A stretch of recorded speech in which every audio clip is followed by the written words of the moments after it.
سلام علیکم، من مریم آتش نوابی هستم و برنامه پل خوش آمدین. Good evening and welcome to Pull. The nation of Afghanistan is young, with more than 43% of the population under the age of 15. But for many of these children, a hopeful future seems out of reach.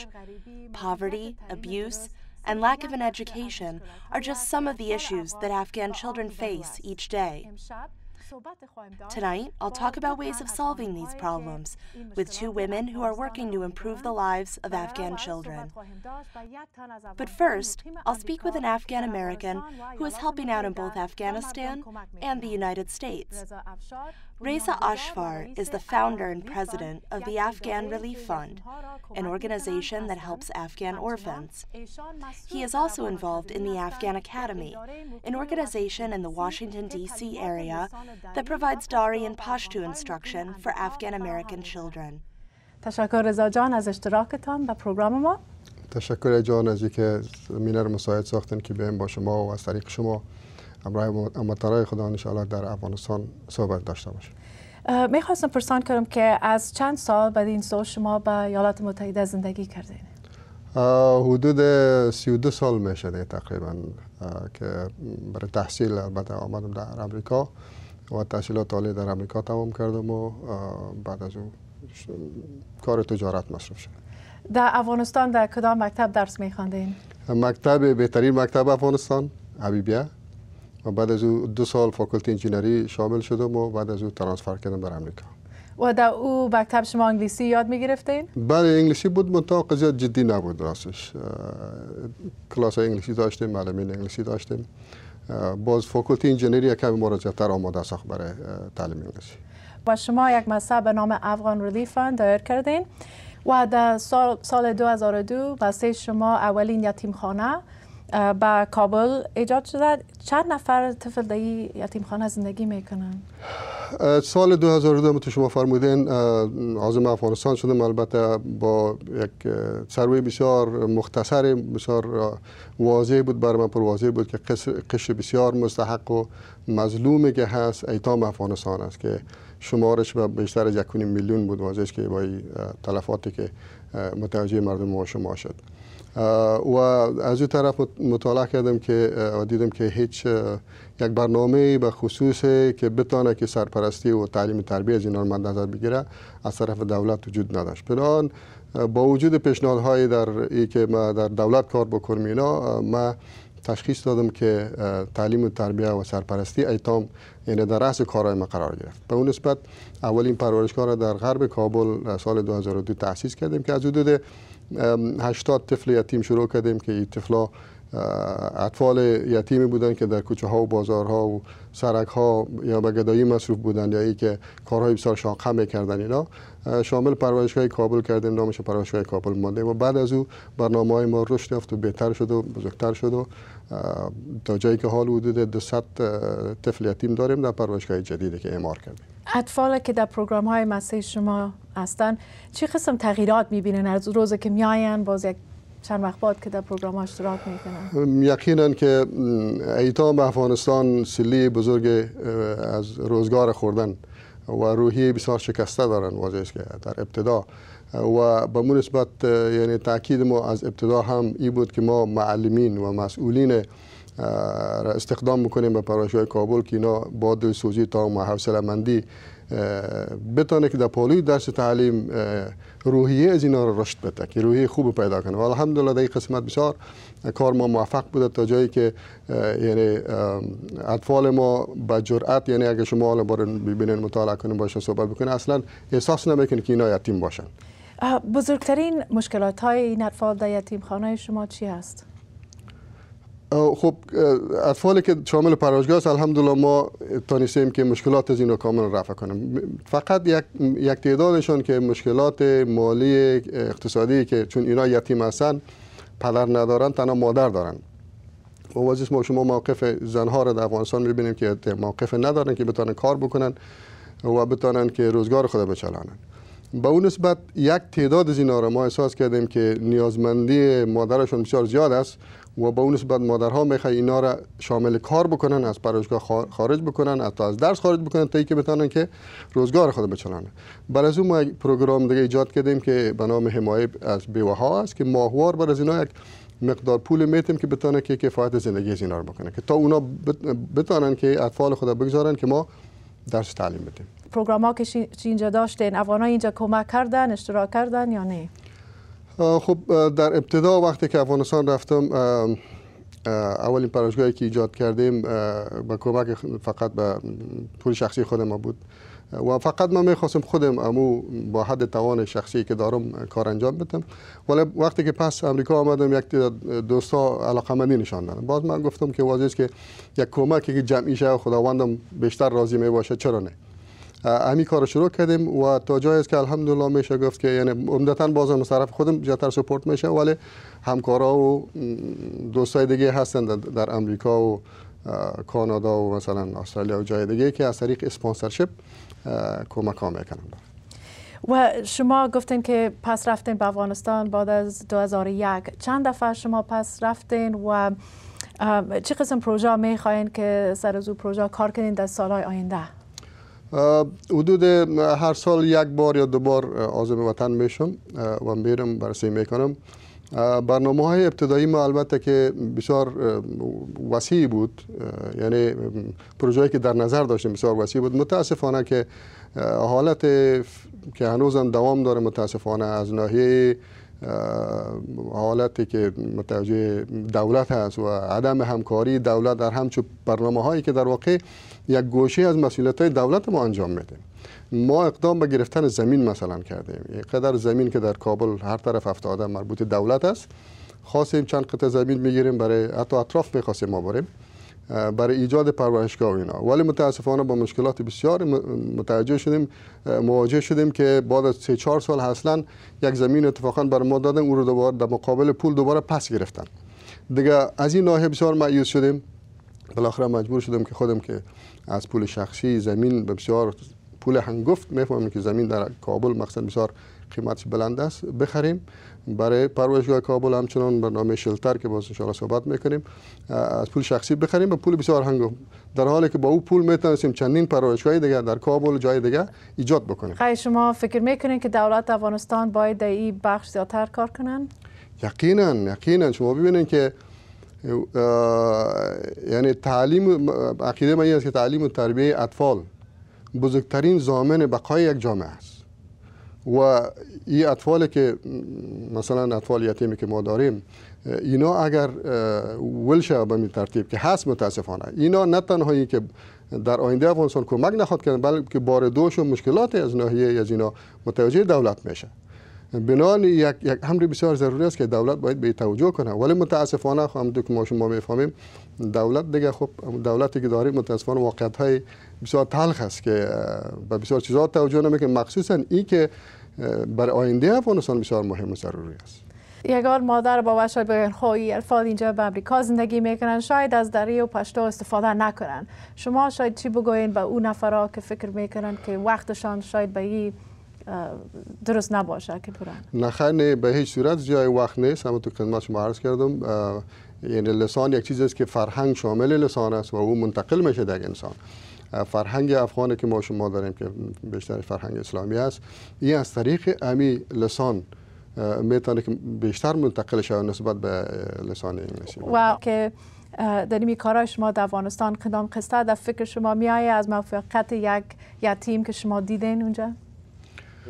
یکی از بچهای ما یعنی حتی حاضر بسوی در ورزش تکواندو بسوی تیم ملی رسیده در اونجا و ما کلاس فعلا کلاس حرفه‌ای هم ایجاد کردیم، کلاس کامپیوتر داریم، حتی کلاس سروی داریم، سروی سایت و اینا که آدوکد فعلا تعلیم ببینن اینا و واضح است که یکی امی خود رشد روحیه‌ای که اینا دارن که اینا دیگه احساس یتیمی نمیکنن، یک جرأت به خصوص برشان ایجاد میشه، خود این کلش موفقیت است.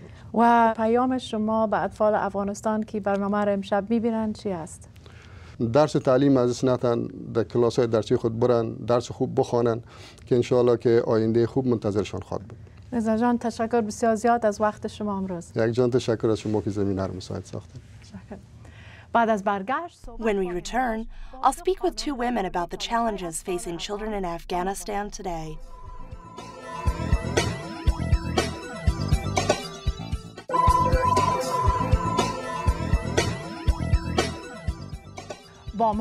Joining me now is Roya Rahman, president and founder of the Homaira Rahman Foundation, an organization that helps Afghan orphans. And Lisa Laumann is the Associate Vice President for Child Protection at Save the Children. You recently visited Afghanistan for the first time as an adult. Can you tell me what that experience was like? Yes, the experience was actually very overwhelming. I was overwhelmed with emotion.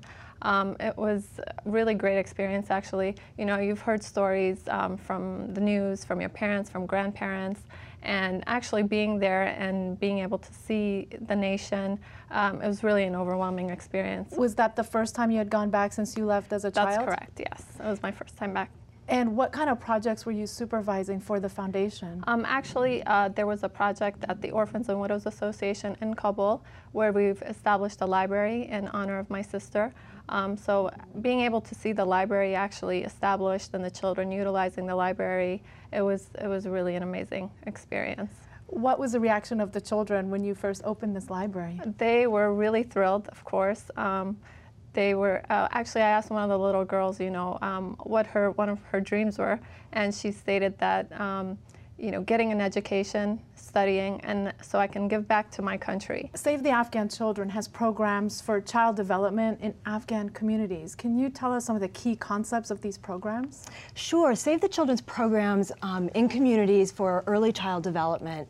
It's a very community-based, very sustainable concept where we are working with women who are based in those communities, local people, who have time and can open their homes for 3 days a week for maybe an hour and a half to 2 hours to let groups of children come together.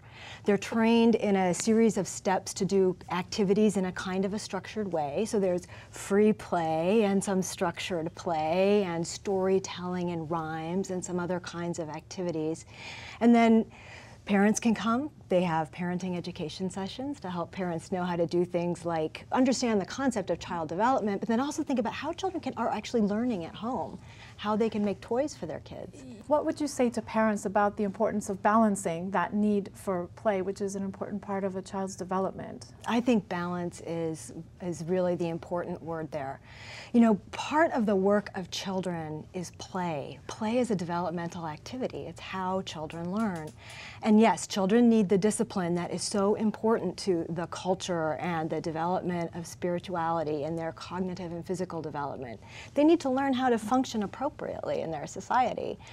But they do that not by sitting in a corner and being quiet, but by interacting with other children, learning to interact well with adults, doing imaginary things that help them imagine and pretend that they're playing another role and being a grown-up in their society. They need to do things that are exploratory. And Roya, you know, you return back to Afghanistan and you're seeing what the children are faced with. What do you think some of the biggest challenges are that they're facing today? Right, there's a lot of challenges they face, but really the biggest one that I saw was lack of basic education. I would notice the kids on the streets, you know, they'd be selling chewing gum, plastic, or washing cars when they could be in school and getting an education. And so the lack of education then leads to poverty, you know, seeing these kids, malnutrition, you know, lack of sanitation, clean water, very basic needs.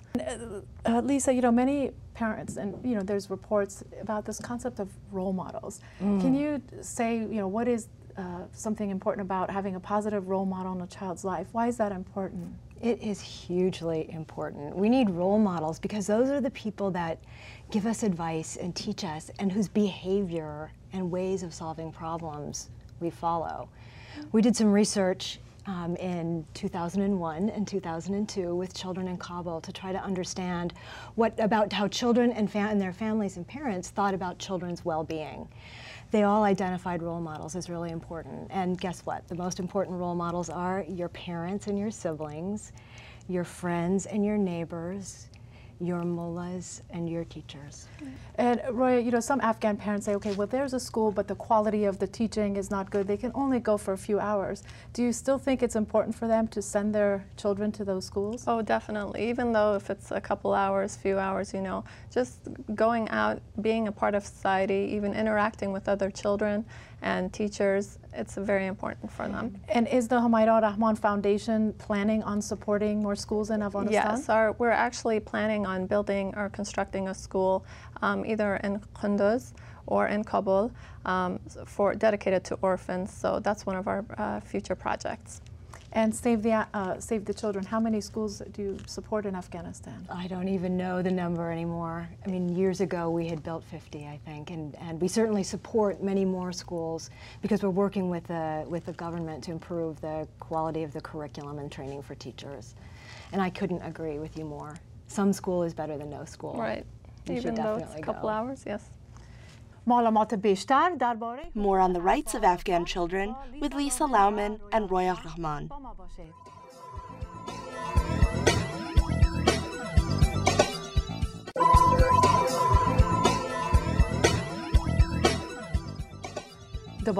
I'm back with Lisa Laumann and Roya I Rahman. want to touch on the issue of child labor. As Roya mentioned, some children have to work in Afghanistan to support their families. But when there's too much labor that they have to undertake, what is the harmful effects on the child? It's a real inhibitor to children's development, I think. I mean, first, if children are working long hours, they're probably not in school. They're not doing the things they need to do to develop as children. A lot of times, children in labor are actually doing work that's not appropriate for children. It's too heavy, it's too hard, it's too long. It's not good for their physical and mental development. Right. Some children are in forms of really hazardous labor. So they're at risk of exploitation on the street, or they may be doing things like working in an auto mechanic workshop, handling heavy tools and equipment that aren't safe for children. All of those things keep children from A, being safe and exercising their right to be protected, but also doing the things that are the work of children, play and school and learning. There are some centers called accelerated learning centers for children who are out of school, and those operate at different hours. Children can learn in a more independent way, but they still connect children with the government curriculum, and when children are ready to go back into school, they can be transitioned into a regular schooling context. I want to also touch on the issue of trauma, because Afghan children have seen so much trauma over the years because of the war and conflict. Roya, you experienced a traumatic loss in your life with the loss of your sister. How can family members help their children deal with loss in their own lives? I think if the schools, they set up programs, counseling programs, I think it would be very beneficial for the families as well as the kids. At least someone to talk about, that would be really helpful for the kids. And when you were experiencing your loss, did you find that was helpful for you to heal? Yeah, it was actually. With the support of family, friends, and speaking to others, it was definitely helpful. And Lisa, on the broader issues of child trauma, there is a problem with child sexual abuse in Afghanistan, and a lot of people don't want to talk about it. And especially with also the abuse of boys, which is bachabazi. What are some of the effects on children from that behavior? Being abused, whether it's sexual abuse or some other kind of abuse, is incredibly dehumanizing for children. It makes them feel powerless, it makes them feel like they have no control, and it's a violation of who they are as individuals. It's kind of, someone said something to me interesting the other day. They said, you know what, somebody that they knew that had been a victim of some kind of exploitation or sexual abuse had said, it's as dehumanizing for the perpetrator as it is for the victim. It does something terrible to both parties. So I think what you were saying about the care and support, I mean, children who are in that situation, they need services that they can go to, and they need that supportive family, community, friend, neighborhood environment. And don't you think the laws also have to be implemented so that the perpetrators are persecuted for that? Absolutely. And people have to understand those laws and accept those laws. Right. There's the legal level, but at the cultural level, at the social level of people in civil society, people have to know sexual abuse, sexual exploitation, trafficking of children, hazardous labor, beating children violently is not acceptable. And Roya, does your foundation plan to incorporate those kind of counseling programs just in case a child might be going through trauma? Yes, definitely. And once we do establish a school, we hope to have these types of programs in place to help, the children and their families, not only the kids, but their families as well. And Lisa, are you aware of any other programs in Afghanistan where a family could turn or a child can turn if something like that were happening to them? Well, as I understand, the Ministry of Women Development is now offering services to women and I think girl children, and perhaps, I don't think there are very many good services for boys, but there are now some safe places that are run by NGOs for victims to stay. There's a kind of a social mechanism now. Do you have a website just for Afghanistan, or what's your website? If you contact the Save the Children website and write into the Save the Children website, which is www.savethechildren.org, we can connect you. Roya, I want to go back to the bigger picture of the importance of helping Afghan children. Have you seen the conditions for Afghan children get better or worse during the past few years? I think there's security issues that still linger, lacking security in the schools. For example, I was in Kunduz and there was a poisonous attack on one of the schools, poisonous gas attack, which affected a lot of children. So this is one major area that's of concern. And as an Afghan woman, what do you see? You went to Afghanistan, you traveled to some of the different provinces. What kind of promise and potential do you see amongst Afghan children? They're so determined, they're so hopeful and full of energy that when you see them, it's just amazing to see their determination and hope they have. They're always willing to learn, and they're always, happy to learn. So your foundation is named after your late sister. What would you want Afghan children to know about her as a role model? She was always really into children. She actually had sponsored an orphan herself in Afghanistan, and it was very important for her to help these children. So we want to honor her by this. Honor her memory through the foundation. And Lisa, through all these years that you've worked to help Afghan children, are there any particular success stories that kind of resonate in your mind? We were working with children's groups, and they were identifying issues that were important to them. And then they were figuring out some solutions, and they were then presenting their problems to the community.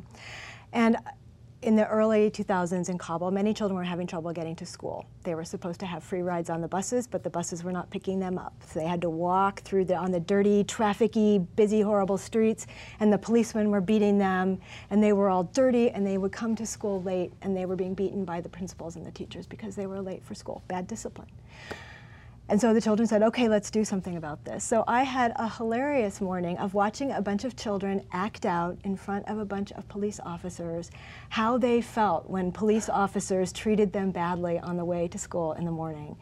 And the police officer said, that's it. We need to change this. This is a problem that we have to solve. And they worked together with Save the Children and other organizations to try to find a way that children in Kabul could get to school more safely. To me, that was really inspirational. با تشکر از رویا رحمان، Lisa Laumann. My thanks to Roya Rahman, Lisa Laumann, and Reza Ashfar for speaking with me.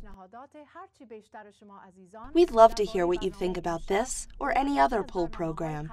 Just go online to aamtv.tv or visit us at tolo.tv. See you next week for another edition of Poll. خدایار و مگردان شما عزیزان.